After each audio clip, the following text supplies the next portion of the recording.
Welcome, parents and friends, to our family webinar. We are very excited to have you join us. My name is Sana Nelson, and I work for the Family and Alumni Relations Office at RISD. This is our first family webinar, and we are excited to give you a bit of information on how to support your student through the fall and beyond. So I wanted to share just a few housekeeping rules. Could I please ask everyone to stay on mute? The way we will set this up is we will have some speakers present materials we described in the webinar, and then we will follow up with a Q&A period. If you have questions that come up as speakers are talking, feel free to type them in the Q&A, and we will read them out loud and ask our speakers to respond. I would like to mention a few of my colleagues who are on this call as well from the Institutional Engagement Office. Betsy Friedman Doherty, who is the Executive Director of the RISD Fund and will be moderating the calls, the questions along with me. Also, Mariam Han and Claire Robinson, who are doing all the work behind the scenes to make sure that this webinar goes smoothly.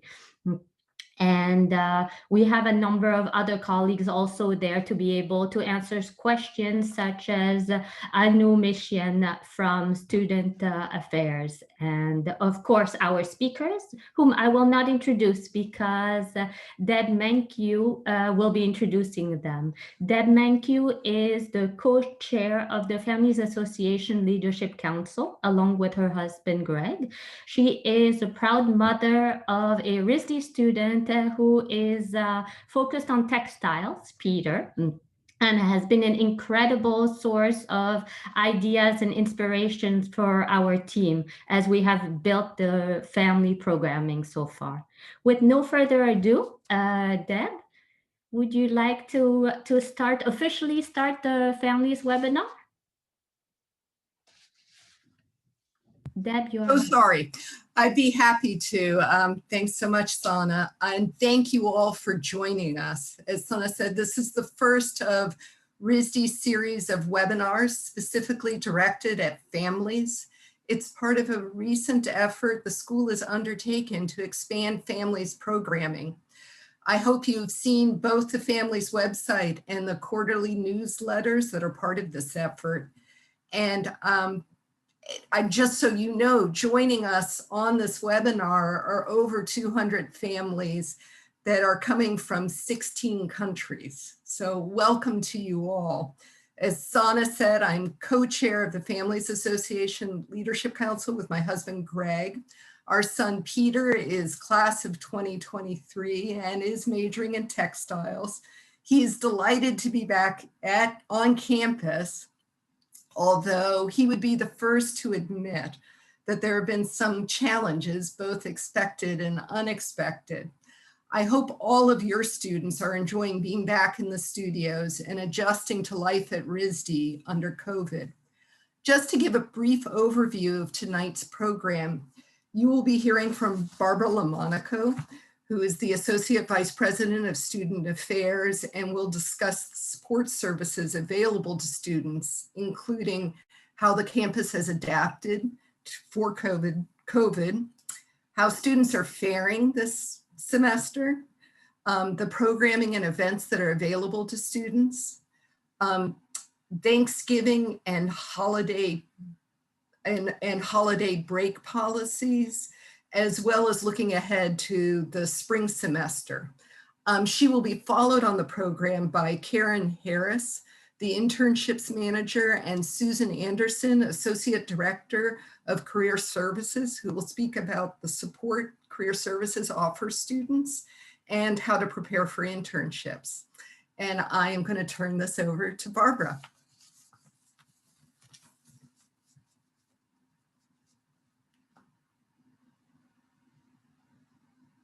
Sorry, I just need to unmute. I really want to thank all of the parents and families here tonight. I know how challenging this year has been, and I think your students' resilience and their ability to navigate this really difficult world is in large part to the support that you provided them. So I'm really just have a huge debt of gratitude to all of you who are parents. And before I launch into the presentation, I just wanted to let you know what areas Student Affairs covers at RISD. So I oversee residence life and off-campus housing.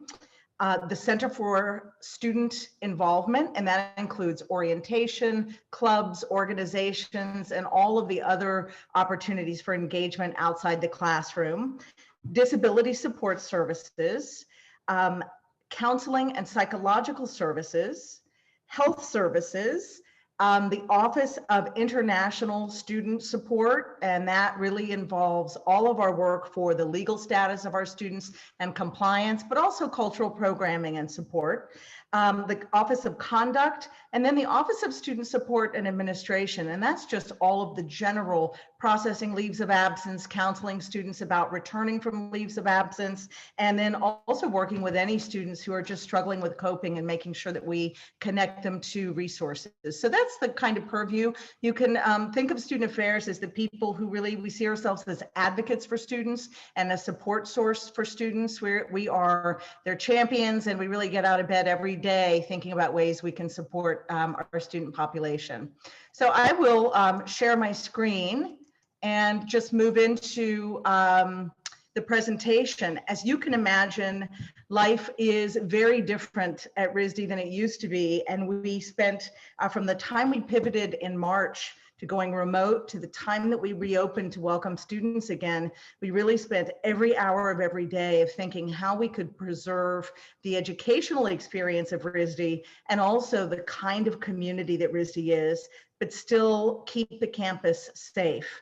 So we have 2,200 students present at RISD right now, taking a combination of courses. Some of them are completely remote, some of them are hybrid. We have 450 students taking completely remote classes, 1,750 are in person. And about half of our students are living on campus who are in person and half of them off campus. And as you know, or you may know, all of our students are in single rooms. So we did what's called de-densifying the campus. And not all schools did that, but we really wanted to start out making sure that we could mitigate any of the risks of COVID. And we knew that if we had students living in multiple rooms, we could have issues if we had a serious outbreak, if we had multiple students per room. So when students moved in, they, if you were here at Move In, you remember, you probably saw some of us in the parking lot to greet you. Students got out of the car. They immediately got their COVID test, actually, while they were in the car. They picked up their key and they went straight to Move In. We had also a very de-densified Move In, and it just went like clockwork. So students were really able to get right to their rooms, and we were able to do it without having any big crowds in the elevators. And I think that our Move In really started us out well. In our baseline testing, I believe that we only had one positive case, and that was amazing for a couple of thousand students. So that baseline testing was then followed by surveillance testing, and that's where we randomly test samples of the campus. The students who are in in-person classes get tested more often. Those who are in hybrid classes that may meet only several times a semester or every other week get tested regularly, but a little bit less frequently than those who are together more often. One of the things we also did in March is very quickly pivot all of our services so that it would be seamless for students. So if you used disability support services, they were immediately available through Zoom and hosting a lot of programs on Zoom. And a lot of that office's work was really in helping students adjust to a new learning environment. And just as you may, for your jobs, be sitting in front of Zoom all day, it's definitely a learning curve. It was for me. And we really wanted to support students through that, and faculty as well, to provide them with resources so they could support students. CAPS, which is counseling, shorthand for counseling and psychological services, immediately began to use telehealth, which is counseling over Zoom. That has been very successful. We're actually just as busy now as we were when we had in-person appointments, and some students even prefer the convenience of telehealth with that.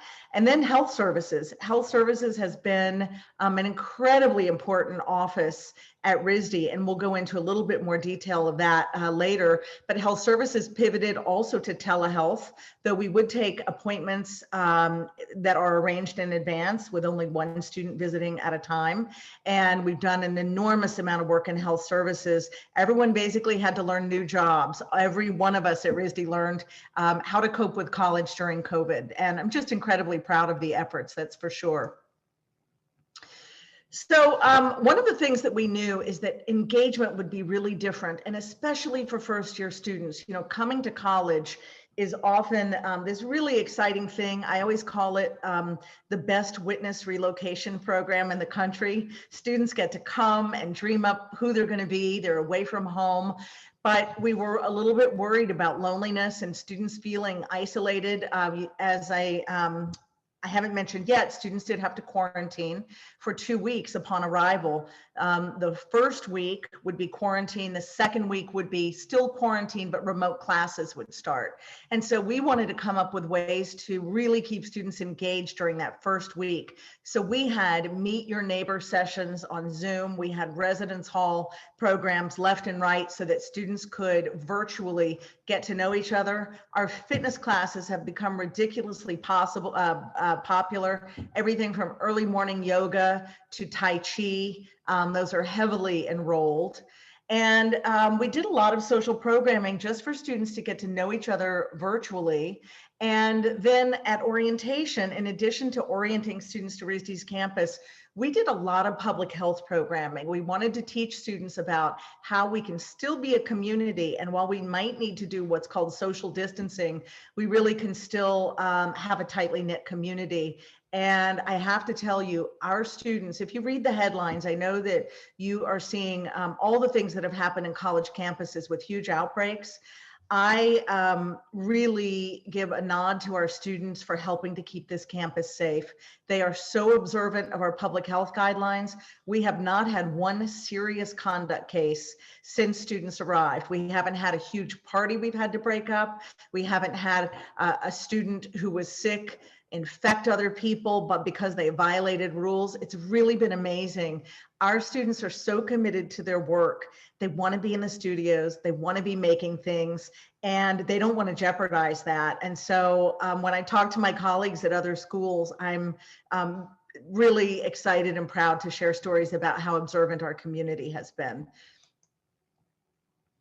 One of the things that happened as we opened this year is we hired a health educator, and that is a person who's especially trained in promoting public health messages and coming up with programs that really not only help students understand the public health dimensions of COVID, but also come up with creative ways to share healthy behaviors.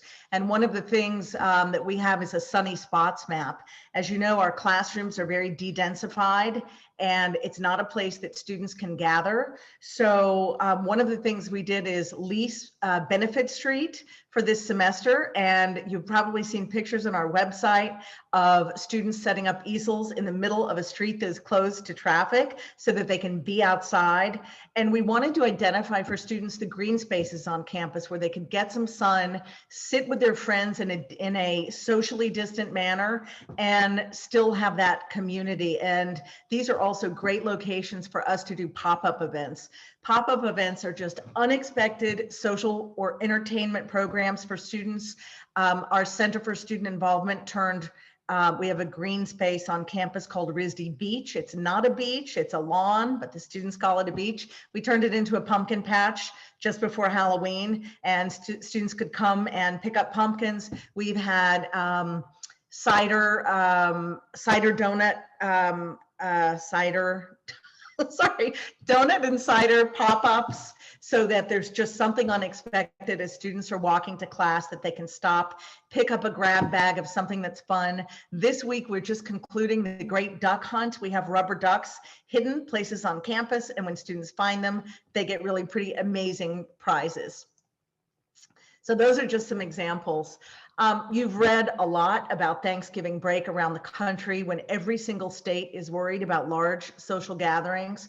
We have really discouraged travel over Thanksgiving because it's a risky time, not just because of public transportation, being on trains and planes, but attending gatherings with extended families. We know that that's been in our national statistics the cause of a lot of outbreaks of COVID. We're at an all-time high positivity rate in the country, and so we really are encouraging students to stay. In a future slide, I'll show you what kinds of programs we have in place. Families may come to campus to visit students, but to protect our community, we're not allowing families inside any RISD buildings.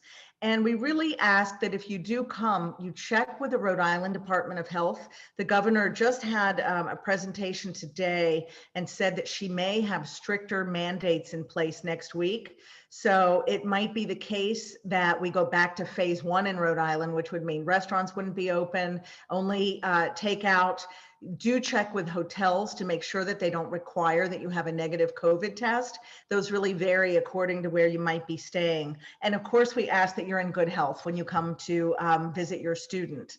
The studios will be open, and this is really exciting to students. I think on most college campuses, if you tell students, hey, you can work a lot over Thanksgiving, they would groan. At RISD, students love that idea, to have access to, the things that fuel their creative talent. So the studios will be open. We have a lot of social programs in place as well. I think the students will not be sitting around with nothing to do by staying in place over Thanksgiving.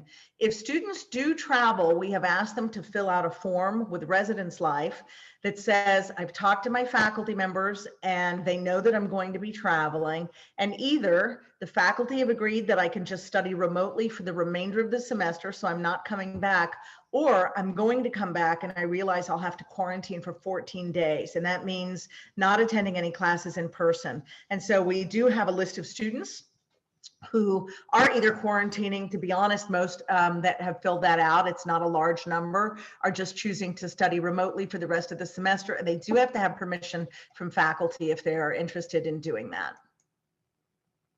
And this is our some of our programming for Thanksgiving week. I just have to give an amazing shout out to dining services at RISD. I have been in higher education for 30 years. I've never seen any place that can feed students as well as our dining services. They are very attuned to cross-cultural palates. They are very attuned to students who may be vegan or vegetarian or have special dietary needs. And so on Thanksgiving Day, students can pick up a meal in the morning to reheat. And the options are, herb roasted turkey, or a braised vegetarian version of that, roasted mushroom gravy, baked sweet potatoes, shaved Brussels sprout slaw, the list goes on. And you'll find this list on our social media. We have a lot of other events for students. I'm actually going to campus next week to help stuff 995 goodie bags for students that also include a gift from our president to students. So lots of things going on. We also have a lot of fitness classes over Thanksgiving, kickboxing, yoga, a mindfulness session, high interval intensity workouts, and we expect that these will be really heavily attended events, and students will enjoy the novelty of these kinds of things. So we know that the time from midterms to finals is really the most stressful time for students. I know that when we started this presentation, we said, well, how are our students doing this semester? I can say that RISD is a competitive environment and students put a lot of pressure on themselves. And I also know that anxiety is just a reality in students' lives these days. And we have a lot of support services to help students. And we know that this time of year is especially tough. So disability support services, regardless of whether a student has a learning difference, they offer a lot of wonderful workshops. And one of the most popular ones are time management workshops. If a student is struggling with a project and they just are overwhelmed and they don't know where to begin, they can make an appointment, a one-on-one appointment, and get some help in deconstructing that so it doesn't feel so overwhelming. But they can also attend drop-in sessions with other students just to work on their time management skills. Our counseling and psychological services are phenomenal, and we offer 24/7 counseling. And this is really important, and I can tell you that students utilize it. If they're having a crisis at 10 o'clock at night, there's someone that they can talk to. So our counseling services will often offer around final exams, same day appointments. Right now, we have a very short wait to see a counselor. We're very proud of that, and we've worked very hard to support that. We also have a counselor who is fluent in Mandarin and Cantonese for any of our students who have those as native languages. And we have offered some group sessions as well around the time of the elections. Our CAPS staff offered a coping with elections. We've also had a group therapy session on just coping with COVID for students who are feeling lonely and disconnected. So I just can't say enough about the amazing team in CAPS, and those services are really very highly utilized. And then we have the Center for Arts and Language that can help with papers and writing. Career services, you'll hear a lot more a little bit later from Susan and Karen. I am amazed at the level of programs that they have done since March. They have not missed a beat. And every time I read about an internship opportunity through RISD, I'm blown away at the caliber of the employers. And they really are a great fit for the talent of our students. And then students can receive support from really any office in Student Affairs. Our Office of International Student Support Services does a lot of advising. There are many times that students just reach out to us to talk about a problem they're having, and we're always able to connect them to resources.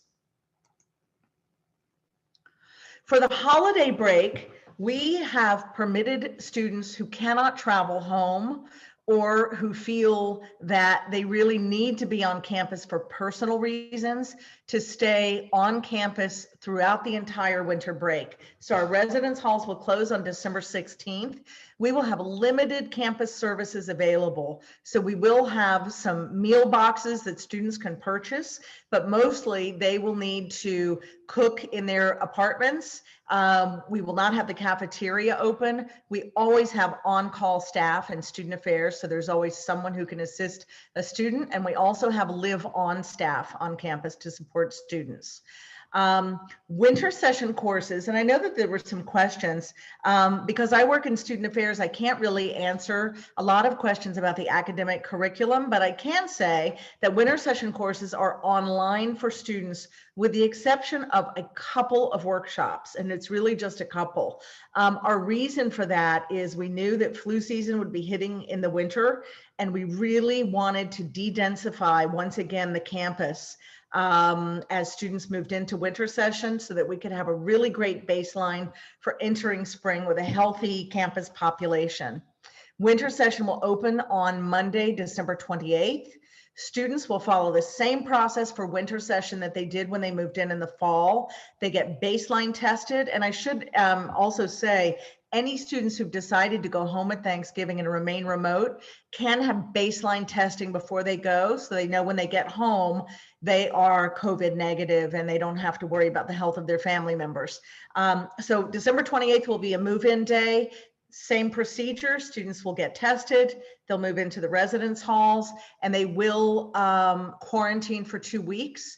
And then they'll have surveillance testing throughout the rest of the semester. And it's the same for spring. Students will be doing that quarantine for 2 weeks. And the reason for that, it does allow students, even if they get a negative COVID test on day one, there is an incubation period, and that just gives them time to monitor their symptoms, and we make sure that they're healthy. And I think this is a testament to why we've had such low cases. To date, we've had 6 positive COVID cases since students arrived.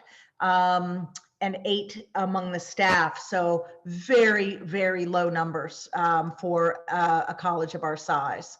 And I just mentioned all of the move-in. We will still have students in single rooms in the spring because we don't yet have a vaccination.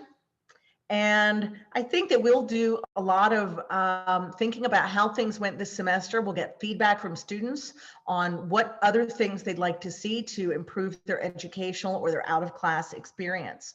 And so I can say, again, I'm just so grateful to our students for being such great stewards and keeping our campus healthy and having such resilience. I talked to a lot of them and they're really excited to be back at school and immersed in their work. And again, a big thank you to the parents. I'm going to turn it over right now to our Associate Director of the Career Center, Susan Andersen, and our Internship Manager, Karen Harris. Thank you, Barbara. Thank you very much. So I'm just going to make sure we have our slide. Thanks, Karen. Looks great. Yeah. Looks great. So as Sana and Barbara mentioned, I'm Susan Andersen. I'm the Associate Director of the Career Center, and I'm joined by my colleague and friend, Karen Harris, the Internship Manager for the Career Center. And a warm welcome to all of you. And we're delighted to be here tonight to share the resources that we have for your students. Thanks, Karen.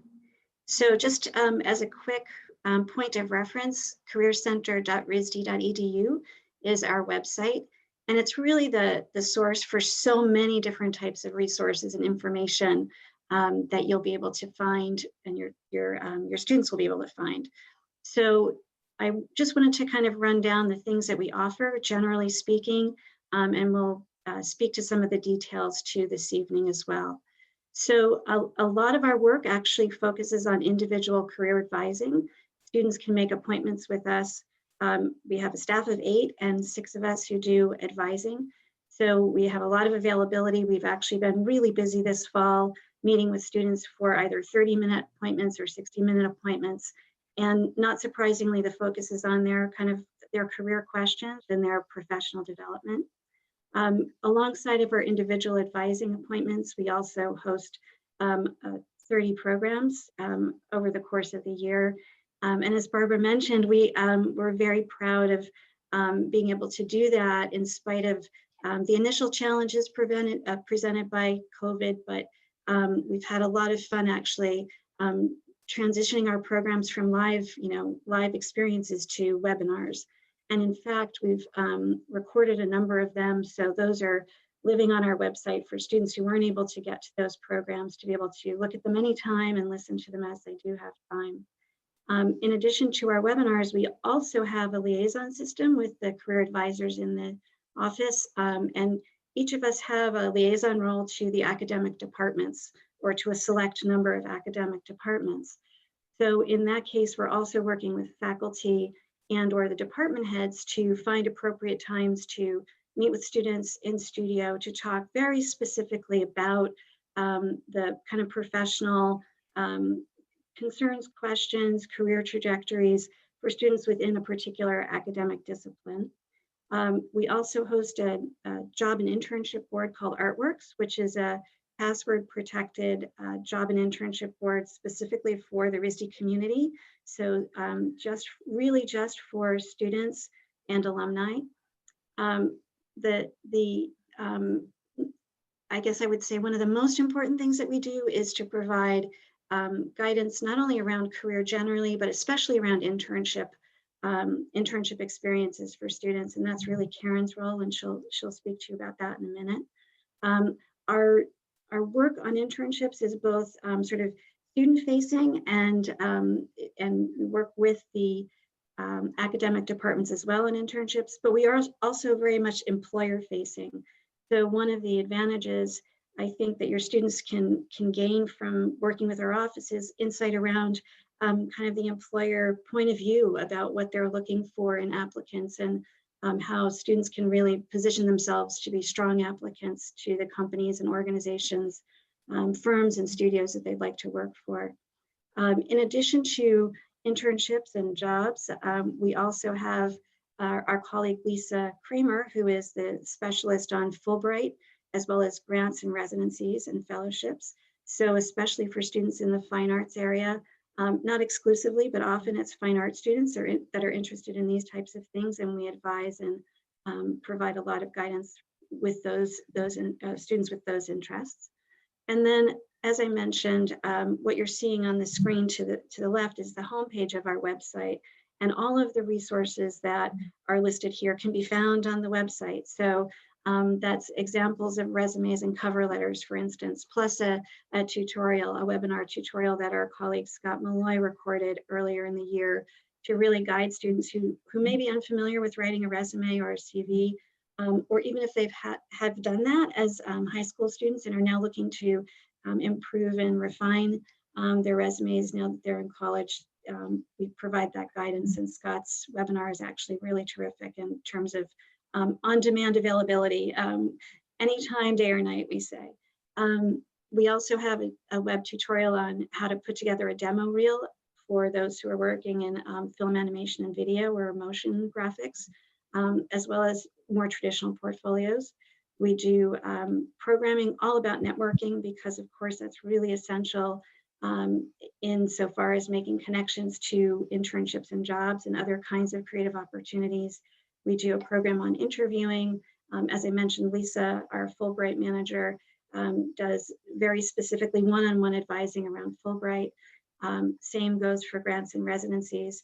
My colleagues, Kevin Jankowski, the director of our office, and also my colleague Scott, our colleague Scott Malloy, really focus a lot of their work on entrepreneurship. So related to that, we actually will do a program series through Wintersession called the Art of Business Bootcamp, which is essentially a series of 5 programs that we'll host about the same time in the evening on East Coast time for students and alumni to take advantage of, which are kind of the core principles of business basics. So many students at RISD do dabble in freelancing while they're students, as they progress in their major or discipline. And part of our interest is really supporting them in their kind of aspirations to be entrepreneurial. So the Art of Business Bootcamp is a piece of that support that we offer. The RISD Mindshare is another program that we offer every other year, which is essentially a program where we bring back alumni who have started their own businesses and really give kind of a mini TED Talk about what they've started and how they began their business and how they've been successful. That we always say, like the good, the bad, the ugly of that, and how they've persevered and succeeded. And then lastly, we've been really delighted this year to work with our colleagues in alumni relations to promote a wonderful series of programming that they've done that are essentially alumni talks about things that are career related and professionally related. In addition, the Alumni Relations Office launched, ironically enough, right around the time we were all leaving campus, a new platform called the RISD Network, which is a way that students can connect with alumni online based on interest. So we're talking with students about that all the time and getting great feedback from them about it, insofar as being able to find mentors and alumni who can give insight on the career questions that students have. So just to mention, we have specifically a page for parents on the Career Center website, right there, careercenter.risd.edu/parents.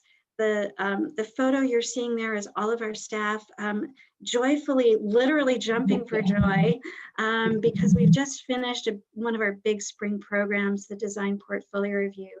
But it really does kind of express the energy and joy that I think we not only felt at concluding a great program, but the happiness and the joy we feel in our work. So please direct your students to us if they have questions, of course, and we welcome your questions as well. So with that, I think we're going to move right into internships, and Karen, I'll turn to you on that. Okay. Hi, everybody. I'm Karen Harris, and I'm the internship manager here at RISD. Internship preparation is amazing, and it's great, and I love doing it, and I love working with students. I get questions that you would not believe, but they're all really good questions.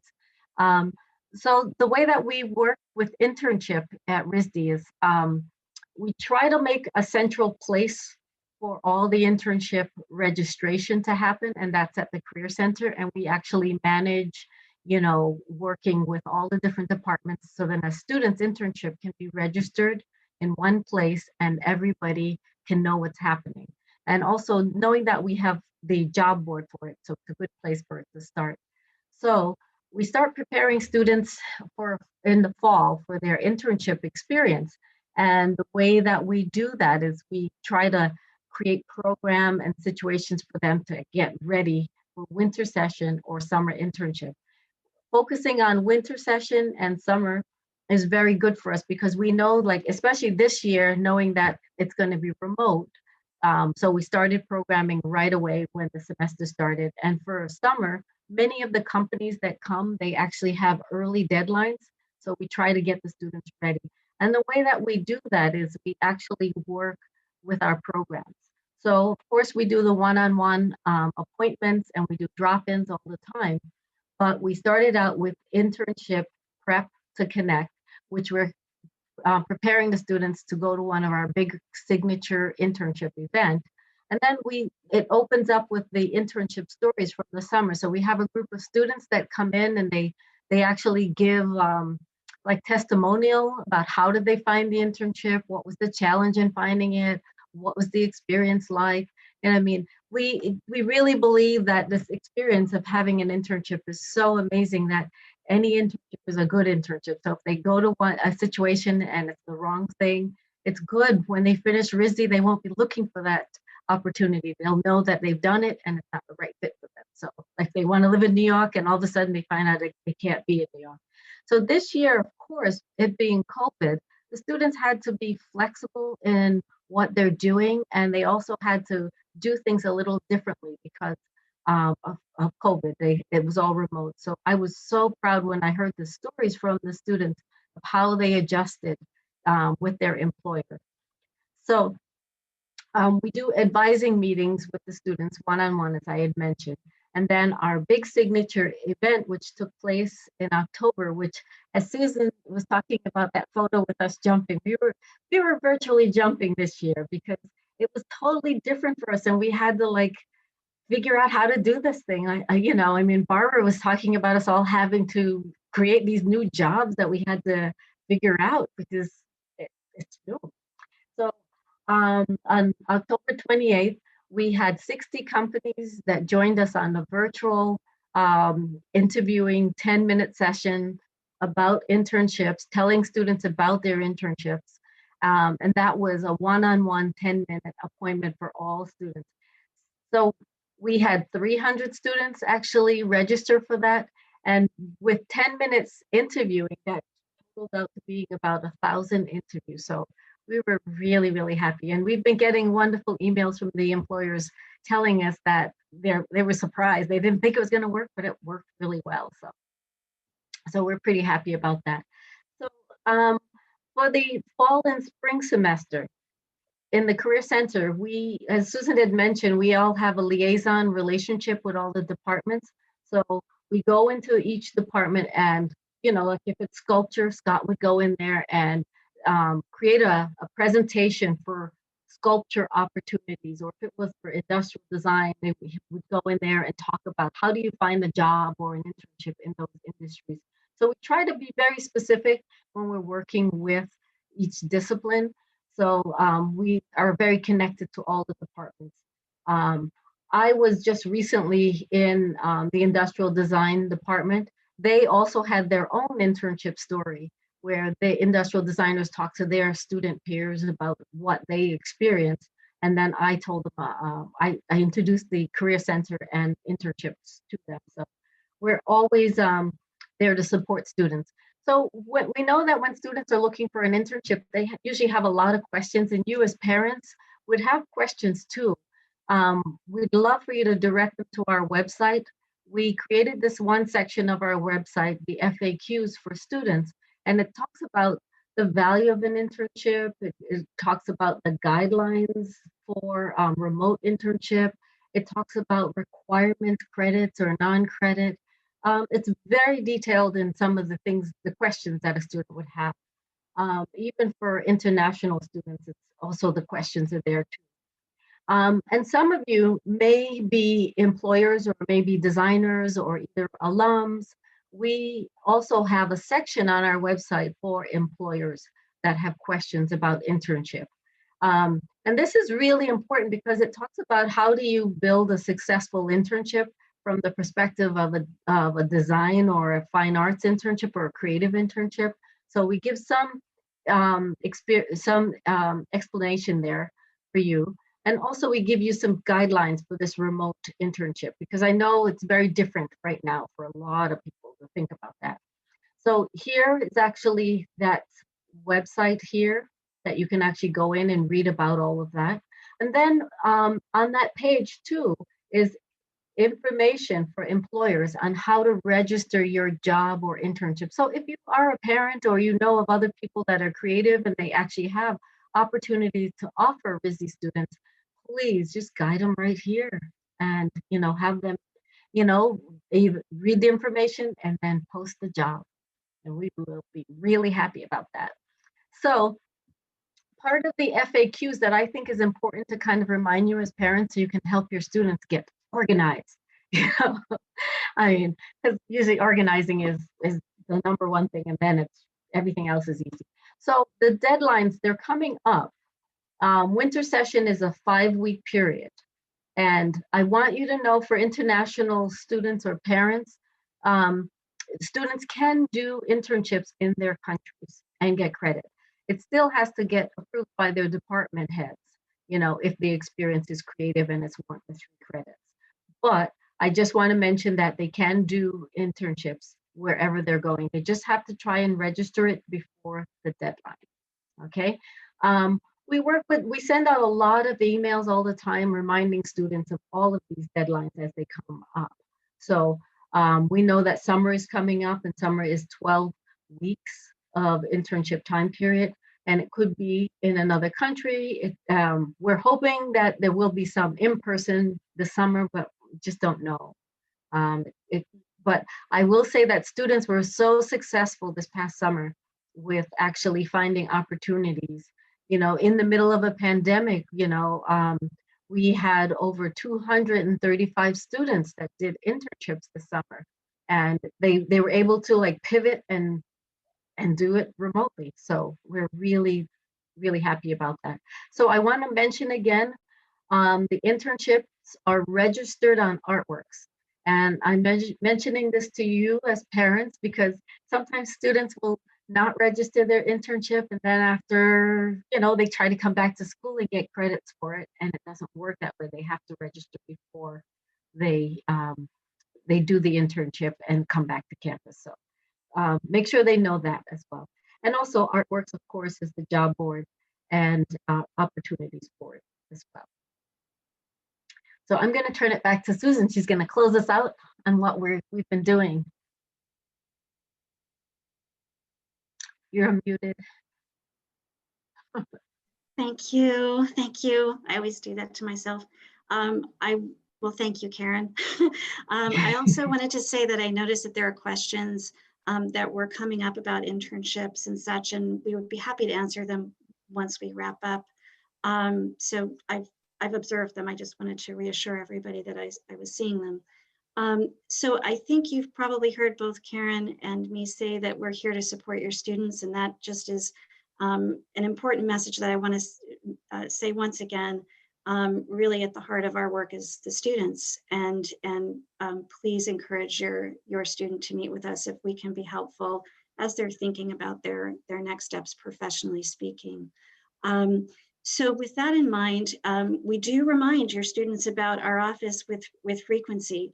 Every Monday, the Career Center sends an email which gives a rundown of the programs that are up and coming from the Career Center for them to take advantage of. And there's really no missing it. So we always say to students, just open your RISD Careers emails, take a glance, All the programs that we offer are a quick click to register for, so it makes it really simple for them to participate if they would like to. The interesting thing about COVID, I keep saying, I'm looking for all the silver linings in a time that's kind of difficult.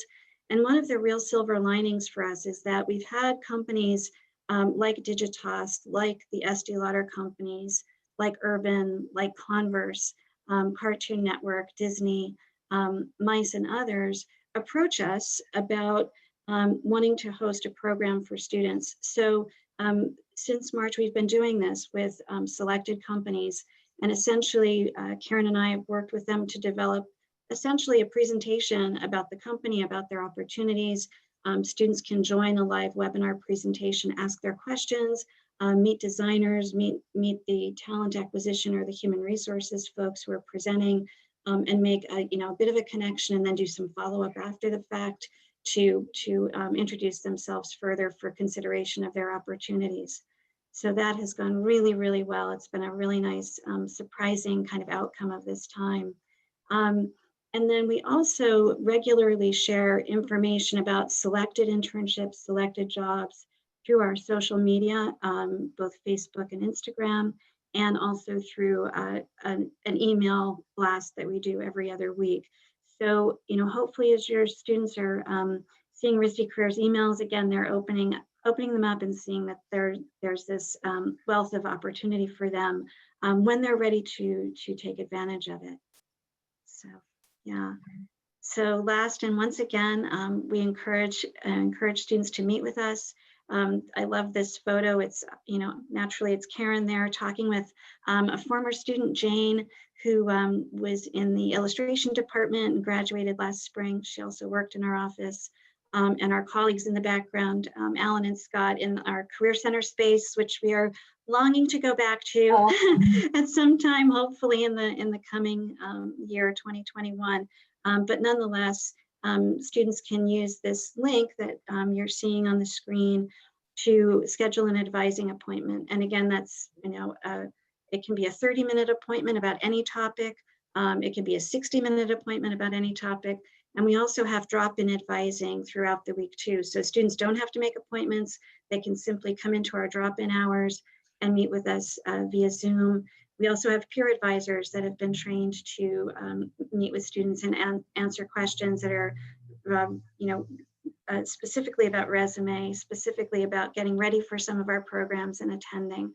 So hopefully there's no lack of, people to help them when they're ready. So thank you so much again for your time and attention tonight. And as I said, Karen and I are happy to answer any questions that you might have.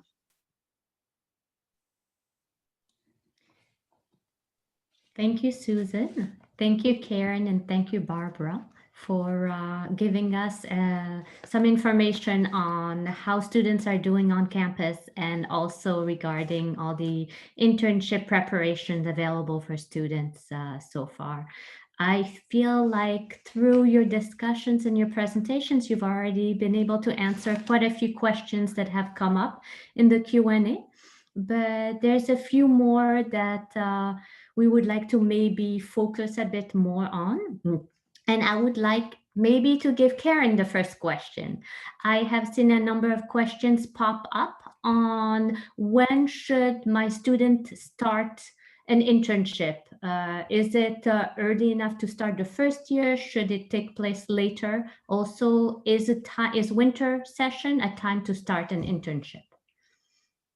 Okay, it seems like that's a bit of a long question. I'm gonna try to break it up into sections. So if it's a freshman parent asking, can my freshman take an internship? When can my freshman have an internship?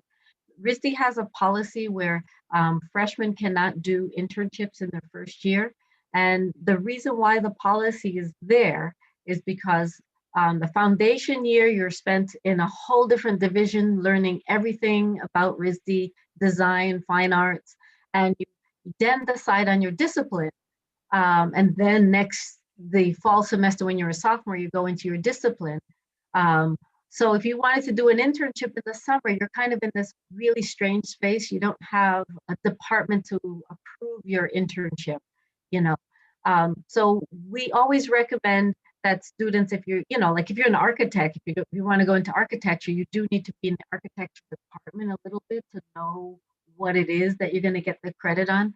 So we never discourage students that want to do an internship if they find one, but we always tell them during the freshman year, maybe it's for pay that summer, because it will be hard to get credit for those internships. So that was question one. And what was the other part then? When to start looking? Yes. Okay, so when to start looking for an internship, it depends on where you are at school. We believe that, at least, okay, this is one thing about me. I'm always excited with looking for jobs. Just think about it. Just look, you just learn so much about what's out there. So I never tell people like there's really one time period, but as far as a student goes, looking for an internship, it's best to start like in that summer when you're finishing your summer of your freshman year, starting your sophomore year. Spend that summer looking at jobs, look at what people ask for, what they're thinking about. And when you start RISD and you're in your department, you start like, getting your resume together, getting your the RISD portfolio site, looking at work, thinking about what you're doing and getting prepared. Like we explained about the fall semester, how we got students prepared to start thinking about applying. Some departments, sophomores can do winter session internships, not all of them, because some departments, they're more technical. And so they believe that, you're not ready for an internship until the summer of your sophomore year. So I hope I answered the question. Yes, Karen, we have another Career Center question. Is the Career Center open during winter break? And can they sign up for one-on-one career advising? Oh, we're open all the time. We never close. We never close. I mean, look, Susan's here. I'm here. We'll be here forever. So no, we're open. Thank you, Karen. Now I have a question for Barbara. For December break and winter session, you had mentioned that you want the campus to be de-densified, which I take to mean that students will be going back home. Do you have the same recommendation for international students who need to travel overseas? Sure, I'll answer this question and then I'll piggyback on, I think, a couple of other questions that I saw. We really encourage our international students to stay on campus over winter break, given the challenges of traveling, and we want to make sure that they can get back. So if there are any international students who wish to stay, we have already communicated that they certainly can stay over the winter break. Somebody else I know asked the question about whether a student who is leaving for the winter break but coming back needs to move everything out of their room. No, absolutely not. We just ask that they remove any perishables and take anything with them that is obviously incredibly important, but they can leave their things in their room. And then another person, I know I'm mindful of our time, someone else asked about who actually is going to be taking classes in winter session.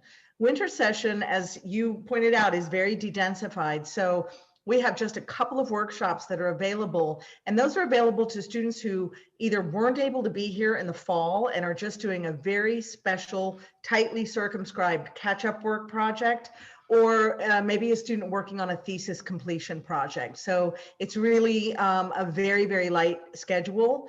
And again, the other students who would be present on campus in winter session are those who just can't go home for family reasons, for personal reasons, for financial reasons, or again, we really invite our international students to stay over the winter break. That was a lot. Yeah. You covered a number of those questions, that's for sure. Thank you.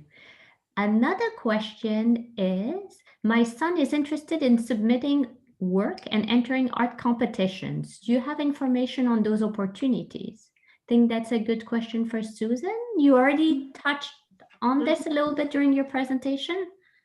Yeah, so the answer is yes. We are happy to support students who are interested in applying their work for competitions. And I think, what comes to mind for me right away with respect to that question is we do receive submissions from organizations to Artworks, our job and internship board, because we post all kinds of opportunities, not just jobs, not just internships, but grants and residencies and competitions. So your student could also find more opportunities for competitions on the Artworks job board. That being said, I think Karen, like me, and our other colleagues, really scrutinize the competition guidelines. And the thing that I'm always on the lookout for is the ownership of the work that's being submitted to the competition. So for any student who's interested in applying to an opportunity like that, the question for me is always, how much does it cost? Is there an entry fee? And if so, is that, you know, a worthy investment of your money, and how much is it? And is it an opportunity that would really be worthy of your entry fee? And then secondly, what happens with your work once you submit it? So as you can probably tell from my response, we want students to be successful in the application for a competition.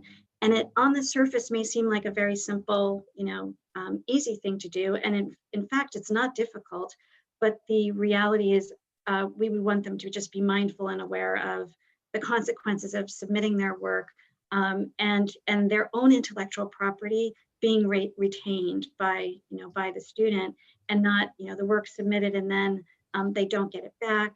They have no idea what happens to the work after they submit it. So it's a really good question, and I would obviously want to support your student in making a strong application. So Artworks is the other place to find the some competition, or calls for entry is another way that's kind of phrased. And there are some other fine art opportunity boards, not Artworks, but other resources which we have on our website that I would steer the student to, that would give kind of a greater perspective on lots of other kinds of competitions and calls for entry. Thank you, Susan. Mhm. I want to be mindful of the time. I know it's 7:58, but we wanted to invite everyone to stay until 8:15 or so, if you feel comfortable with it, so that we are still able to answer some more questions. We do have some questions that have been submitted. If you would like to type in more questions also, feel free to do so, because we are extending a little bit so that you have this opportunity to get questions answered by our staff at RISD. Yes, Sana, Yes. Anu was going to answer a couple of the questions I see posted. So can we turn it over to her to answer those questions? Certainly, yes. Anu, let me read the one of the questions out loud for you. Do you offer in-person, one-on-one psychological counseling during COVID? And I can actually answer that question. Because our counseling offices are obviously private with the door closed, we really don't feel it's in the best public health interest to be less than 6 feet apart, even with a mask on. So all of our counseling services are telehealth, and will remain with that plan for the spring session. Thank you, Barbara. Another question for you. Also, even with all the efforts to get kids to engage, there are students who are still feeling isolated and overwhelmed. That kind of goes hand in hand. Absolutely. It is a reality. This has been a really hard year on everyone. And you can imagine being between the ages of 18 and 23 and up, coping with a year that's had some very difficult realities. So while we do offer many avenues for support and engagement, we don't deny it's hard. It's a tough year for students. They are carrying a lot. We have highly intellectual students, highly sensitive students. They feel everything. They're very aware of what's happening in our national climate, and it's tough. And I think the best I can say to you is it's really normal. It's a normal time to feel anxious and distressed. And I think when it becomes sort of beyond the normal and a student's functioning is really impaired, that's when it's time to get some help. But unfortunately, it's part of the reality of this year. It's a tough time. Yes.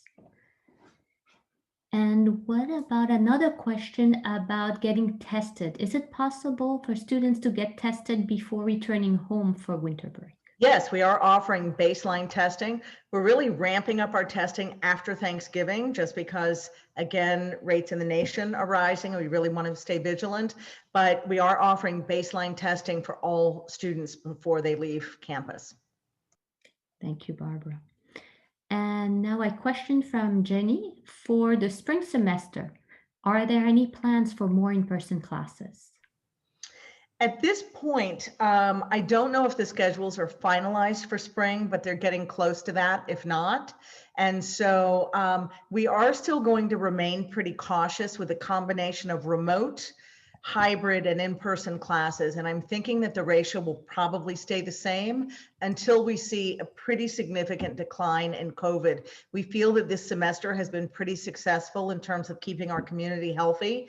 And students have told me they're getting the hang of this Zoom classes. There's a learning curve to it, but they're actually coping with it. And so we plan to stay the course for the spring semester. Thank you, Barbara. Again, we have some time. If parents, you have more questions, please feel free to type them in the Q&A box, and we will make sure to answer them. We're very eager to have this families webinar series going, and this is an opportunity for us to hear what parents are concerned about and be able to support you as best we can. So we have a couple of questions that just came up. One is, Emma came late to this info. Will it be possible to watch the whole session later? Yes. We are actually recording this webinar, and we will make it accessible to everyone. We will send it as part of the family's newsletter tomorrow. And I'll also be sending a Thanksgiving letter for parents that just contains that graphic I shared with you about Thanksgiving. I just saw a question about what parents might be able to tell their students about how to prepare for arriving back on campus in spring. Really, there isn't any specific advice other than we'll have a reorientation for spring. And that's really just a guide to the new realities on campus. There'll be some public health training that's mandatory. And I know someone asked the question about isolation and students feeling isolated. And again, it is a time in which there's physical distancing. There aren't large social gatherings. And other than providing avenues for engagement, we just encourage students and their families to seek out support services, and feel free to contact anyone in our office if you have specific questions about how we can support your student. Thank you, Barbara. I do want to note as well that International Affairs also held a webinar on topics related to visas. And when we send our families newsletter tomorrow, we will also include a link to that recording. So for families who have questions about that, that will be available for viewing. And now I think we do not have any more questions. Oh, one last question. Do students bring any art materials needed for winter session? I would say that they should talk with their faculty member and just ask what will be available through the RISD store, what will be available that they can order, and what should they bring with them. I know our mailroom, and for my colleagues who work in career, they've seen the high activity our mailroom has had. Students ship a lot of things in advance, and for the parent who asked about how to prepare for spring, I think it is a great idea to ship some things in advance. The advice is please don't ship a 100-pound box. Try to use little boxes, but do contact the faculty member and they can certainly guide the student on what they might want to bring with them. Sounds good. And Barbara, can students change dorm for spring semester, or do they have to stay where they are for the whole year? They will be staying where they are unless they have requested a change, or unless there's something unusual in which they've needed to be moved. And Anu, you can probably answer that question, but I'm pretty sure they're staying where they are. Yes, they stay where they are. Hi, everybody. I'm Anu Masterson. Thank you, Anu.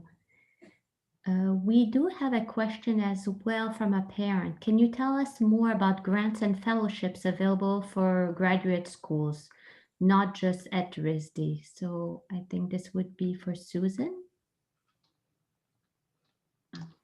Yeah, thank you for that question. Interestingly enough, we just this fall put together a page on our website specifically with respect to graduate school, because we are aware that students may be thinking about it more than ever, given the economic conditions here in the US, and also just concerns generally about their job search and having maybe graduate school as a backup plan, or maybe a first plan, depending on the individual student.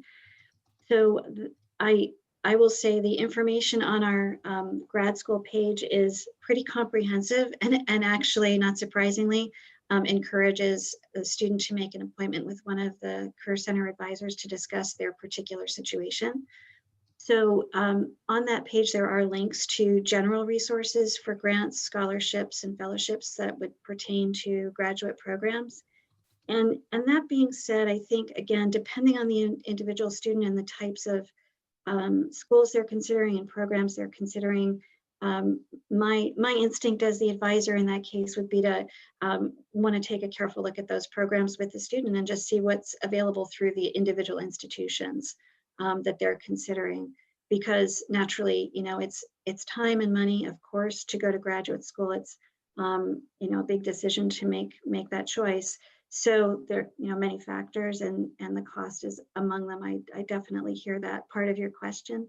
So just know that there's a general page on the Career Center website that you can find that's devoted to graduate school decision making. And again, we're available for those conversations. I hope that answers your question. I just want to mention one thing about graduate school, because RISD's own graduate school application for teaching and learning in art and design, it's 1 extra year at RISD for a graduate program. It's an MA or a master's in teaching. I always tell students it's a great opportunity to just kind of look and see what's there. If you're a fine artist, it's great. And the program has gotten so good that, a designer could design their own program.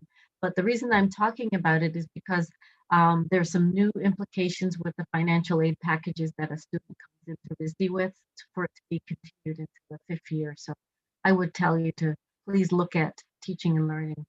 Look at RISD for a 5th year if that works for you. Thank you, Karen. Thank you, Susan. We do have a question about quarantine.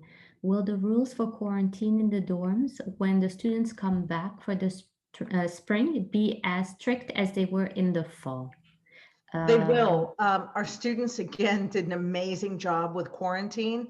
We will do the best that we can to keep them entertained and connected to one another.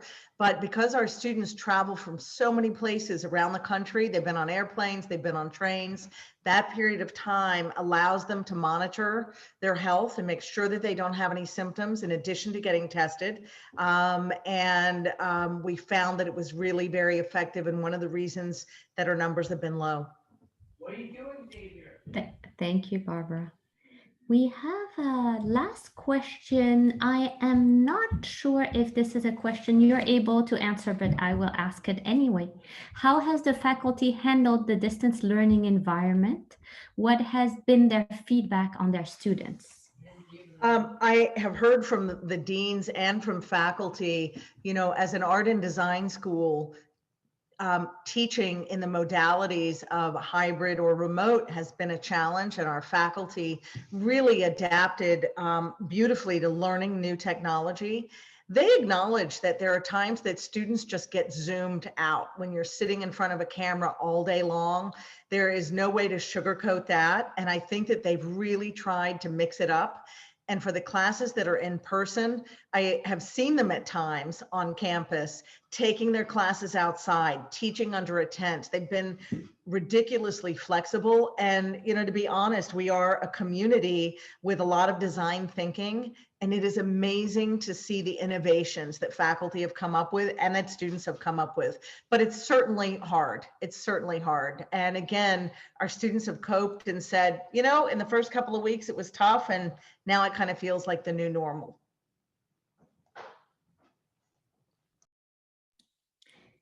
Thank you, Barbara. I would like to thank everyone for joining this webinar, and please do send us feedback at families@risd.edu if you have more questions that we were not able to answer, or new questions you're thinking about as you're reflecting on this webinar. We thank you for joining us, and thank you for all your excitement about and support of the students and RISD. Thank you, and Thank have a wonderful evening. Good night.